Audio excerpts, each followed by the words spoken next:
नमस्ते दोस्तों, कैसे हैं आप लोग। आज हम आपको बताने वाले हैं न्यू ITR 6 फॉर्म के बारे में। असेसमेंट ईयर 2025 to 26 के लिए यह पार्ट 2 है। यदि आपने न्यू फॉर्म 6 का पार्ट 1 नहीं देखा है तो उसे भी देख लें। चलो विस्तार से चर्चा करते हैं। जिस पर DDT लागू नहीं है को अदर सोर्सेज से इनकम के तहत डिक्लेयर्ड किया गया हो। इसका क्या इंपॉर्टेंस है? टैक्स आर्बिट्रेज को संबोधित करता है और इंश्योर करता है कि केवल इसलिए नुकसान की परमिशन नहीं दी जाती है क्योंकि इनकम एलिमेंट पर अलग अलग टैक्स लगाया जाता है। ये टैक्स ट्रांसफर की तिथि के बेस पर लाभ पर लागू होते हैं।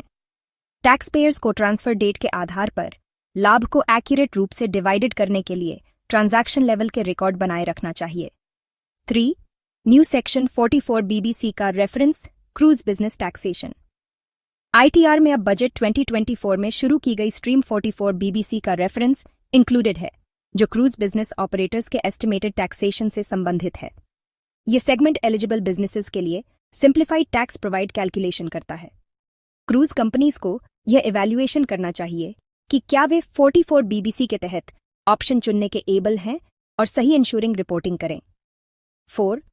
Schedule BP profession and profession rough diamond segment. Rule 10 TIA के अनुसार, जो अब स्केड्यूल BP में रिफ्लेक्टेड होता है, रफ डायमंड्स की सेल्स से होने वाला लाभ प्रोजेक्टेड ऑब्जेक्टिव्स के लिए एक्सेप्टेबल माने जाने के लिए ग्रोस रिसीट्स का 4% या उससे अधिक होना चाहिए। अब रफ डायमंड्स का बिजनेस करने वाले टैक्स पेयर्स को यह इंश्योर करने की नीड है कि डिक्लेयर्ड प्रॉफिट इस मिनिमम लिमिट को पूरा करता हो। अब बात करते हैं 5वां बदलाव की। 5 सेक्शन 24 B। बढ़ी हुई डिडक्शन रिपोर्टिंग स्केड्यूल C और इनकम स्केड्यूल्स में अब सेक्शन 24 B सेल्फ ऑक्यूपेशन वाली और फेयर्स पर दी गई फीस के लिए इंटरेस्ट ऑन हाउसिंग लोन के तहत दावा की गई वाइड कट को कैप्चर करने के लिए एडिशनल फील्ड्स शामिल हैं। यह इंश्योर करने के लिए कि लोन सर्टिफिकेट और इंटरेस्ट ब्रेकअप जैसे सपोर्टिंग डॉक्यूमेंट्स अवेलेबल हैं और दावा की गई राशि के साथ मेल खाते हैं। 6. Schedule TDS section code reporting. TDS section code in schedule TDS like 194J, 194C etc. की रिपोर्ट करने के लिए एक न्यू फील्ड जोड़ा गया है। यह TDS रिपोर्टिंग को TDS return filing form 26Q, 27Q के साथ अलाइन करता है और cross verification to be insured by the department करता है।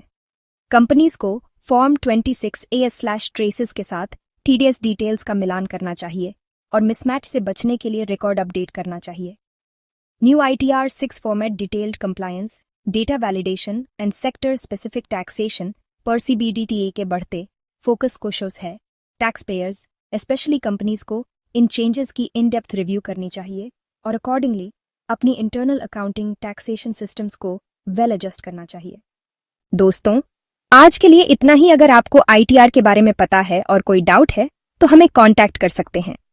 और अगर आपने अभी तक एडवाइस ब्रेन को सब्सक्राइब नहीं किया है, सब्सक्राइब करना मत भूलना।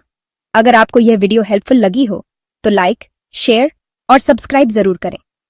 यदि आपके पास टैक्स संबंधी कोई क्वेश्चन है तो कमेंट सेक्शन में लिखना न भूलें। मिलते हैं अगले वीडियो में। एडवाइस ब्रेन के साथ जुड़े रहें। धन्यवाद और आपका दिन शुभ हो।